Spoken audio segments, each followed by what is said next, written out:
अरे बुरे काम का बुरा नतीजा नहीं मानो तो कर देखो।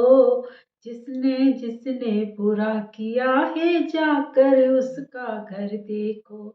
जिसने जिसने बुरा किया है जाकर उसका घर देखो। बुरे काम का बुरा नतीजा नहीं मानो तो कर देखो। जिसने जिसने बुरा किया है जाकर उसका घर देखो। जिसने जिसने बुरा किया है जाकर उसका घर देखो। हाँ जी, राधे राधे, जय श्री कृष्ण, जय Shri Ram. Welcome my YouTube channel Rupa RJ 25 में आप सभी का बहुत बहुत स्वागत है। अगर लिरिक्स इधर उधर हो गई हो तो सॉरी, होता है ऐसा। मैं गाने जल्दी जल्दी सुनती हूँ, जल्दी जल्दी बनाती हूँ, बट जो मैं कहना चाहती हूँ वो मैं सही बोलती हूँ। ये मोटिवेशनल सा एक भजन की लाइनें ली है हमने कि बुरे काम का बुरा नतीजा नहीं मानो तो कर देखो। जिसने जिसने बुरा किया है जाकर उसका घर देखो। ये बिल्कुल फैक्ट है। आजमा लेना अपनी लाइफ में कि जो बुरा करता है ना उसका नतीजा बुरा ही होता है। और ये देख लीजिए, इतिहास उठा के देख लीजिए, जिसने बुरा किया है ना उसका बुरा ही हुआ है। उसका अंत बहुत बुरा हुआ है, चाहे कोई भी हो, दुश्मन हो, राक्षस हो, कोई भी हो। देखिए रावण ने सीता जी को वो किया था, उसका कितना बुरा अंत हुआ था। वो तो बहुत महान था ना, फिर भी ऐसे ही कोई भी अपराधी देख लो आप। होता है ऐसा कि है ना, पहले थोड़े दिन वो खुश हो लेता है, बहुत अच्छा लगता है उसे, बट जब वो उसका अंत होता है ना तो बहुत बुरा होता है।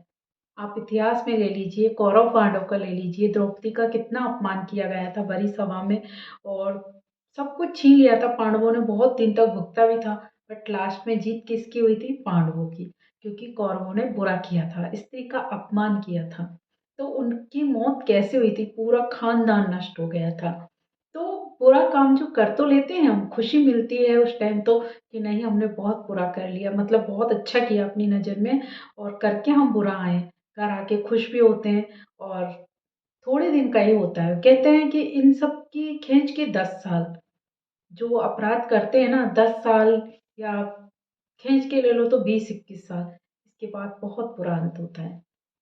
कभी भी ले लीजिए, कोई अपराधी हुआ, चोर हुआ, या कोई भी हुआ, डकैत हुआ, वो थोड़ी सी जिंदगी वो अपनी जान हथेली पे लेके चलता है, ये समझ लीजिए। क्योंकि कहीं भी उसके साथ कुछ भी हो सकता है। वो पैसा ना तो ढंग से रह सकता है, आज़ाद ज़िंदगी तो वो जी नहीं सकता, नहीं कहीं जा सकता है, नहीं आ सकता है, नहीं किसी से खुल के बात कर सकता है, हमेशा पूरी उम्र छुपते-छुपते। तो क्या मतलब है ऐसी लाइफ से? हम क्यों बुरा करें, क्यों चोरी डकैती करें, क्यों किसी को मारें, क्यों किसी का अपमान करें, जिससे कि हमें भी बाद में भुगतना पड़े? इन सब जो भी अपराधी हुए हैं ना, उनको तो लगा ही रहता है, खैर ये डर कि हम पता नहीं कब मर जाएँ, बट उनके पूरे घर वालों को हर पल टेंशन होती है कि पता नहीं कब क्या हो जाए, कब उसको गोली लग जाए, कब वो मर जाए। और ऐसा होता है, ये दलदल है, एक बार जो फँस गया ना इसमें, तो फिर वो निकल भी नहीं पाता। क्योंकि निकलता है तो भी वो मारा जाता है, और नहीं निकलता है तो भी उसके साथ बुरा होता है। तो इसलिए वो क्या होता है कि जान हथेली पे लेके चलता है कि होगा जो देखा जाएगा, जब तक ज़िंदगी है जी लो। बट उसकी ज़िंदगी में ज़िंदगी नहीं होती, हमेशा मतलब ऐसे सोचता है कि मैंने क्यों किया ऐसा? बट कर दिया। इसीलिए जो भी काम करें हम बहुत सोच समझ के करना चाहिए। ऐसा नहीं कि हम अपराधी बन जाएँ। किसी ने हमारे साथ गलत भी किया है ना, तो उसके साथ गलत करके हम कुछ नहीं कर सकते। बस ये सोच लीजिए, ठीक है उसने गलत किया है ना, उसको भगवान देख रहा है, और भगवान रियली में उसको सज़ा ज़रूर देता है। ऐसा नहीं है कि किसी ने हमारे साथ बहुत गलत किया है और भगवान उनके सामने वो पल लाए नहीं। इसी ज़िंदगी में उसे सामने आ जाएगा कि उसने किसी के साथ गलत किया है ना, वही उसके साथ हो रहा है। बहुत बुरा होता है, क्योंकि वक़्त की लाठी में आवाज़ नहीं होती है। मतलब भगवान जो भगवान की लाठी में आवाज़ नहीं होती है कि जब भी भगवान बुरा करता है ना, तो कोई अनाउंसमेंट नहीं करता। अचानक से कुछ भी हो सकता है हमारे साथ, क्योंकि हमने गलत किया, और भगवान उसकी सज़ा हमें इसी ज़िंदगी में दे देता है, और बची हुई सज़ा हमें मरने के बाद मिलती है। वहाँ भी हमें चैन नहीं है, बहुत बुरी सज़ा मिलती है वहाँ पे भी। तो हम क्यों करें ऐसा? बुरे काम का जब बुरा नतीजा हम जानते हैं, फिर भी हम कर रहे हैं, और ये भी जानते हैं कि जिसने बुरा किया उसके साथ कितना बुरा हुआ है, फिर भी हम कर रहे हैं, तो हमसे ज़्यादा तो बेवकूफ़ कोई होगा ही नहीं। बेवकूफ़ी तो हम खुद ही कर रहे हैं, अपने पैरों पे कुल्हाड़ी खुद मार रहे हैं। क्यों? क्या ज़रूरत पड़ गई? कम खा लो, कम पी लो, कम ऐशो-आराम में जी लो, कम से कम सुखी तो रहोगे, डर तो नहीं रहेगा। ज़िंदगी तो जी लोगे ना अपनों के साथ। ये तो नहीं कि आपने कुछ गलत किया है फिर भागते-फिरते हैं, उनकी बात करने के लिए तरस जाते हैं, उनकी शक्ल देखने के लिए तरस जाते हैं। अपनों से दूर रहना कितना मुश्किल होता है, जानते हैं ना? क्योंकि जो अपराध करके जाएगा वो तो भागता ही डोलेगा, घर आता है तो पकड़ाऊ आ जाता है। और नहीं आता है तो वो ज़िंदगी भर अपने घरवालों से दूर रहता है।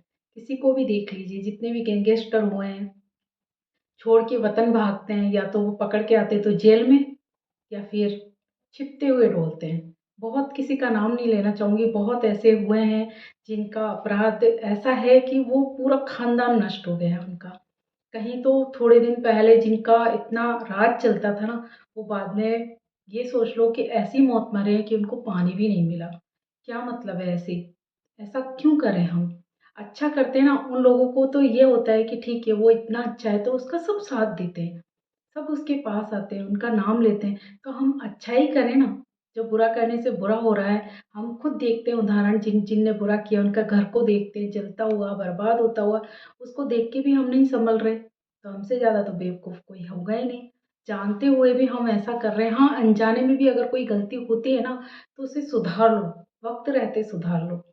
अगर हम उस गलती में फँसते चले गए ना, तो गुनाह के दलदल से निकलना बहुत मुश्किल है। हम अंदर ही जाते जाएँगे, उससे निकलना बहुत मुश्किल है और उसका अंत होगा बहुत बुरा। तो आई होप, ज़्यादा ना बोलकर मैं इतना ही कहना चाहूँगी कि बुरे काम का बुरा नतीजा होता है। ये हम सब देखते हैं अपनी आँखों से, तो इसलिए हमें बुरा ना करके अच्छा करना चाहिए। अच्छा करेंगे तो हम लोगों के नज़र में अच्छे रहेंगे, बुरा कहेंगे तो बुरे रहेंगे और बददुआएँ लेंगे तो दुआएँ लेके जाइए, बददुआएँ मत लीजिए। अच्छे रहिए, अच्छा बोलिए और अच्छा व्यवहार करिए। फिर देखना आपको सब याद करेंगे। यहाँ से जाने के बाद भी आपको सब याद करेंगे। तो आई होप आज के लिए इतना ही। तब तक के लिए ध्यान रखिए। राधे राधे, जय श्री कृष्णा, जय Shri Ram. Take care, bye bye.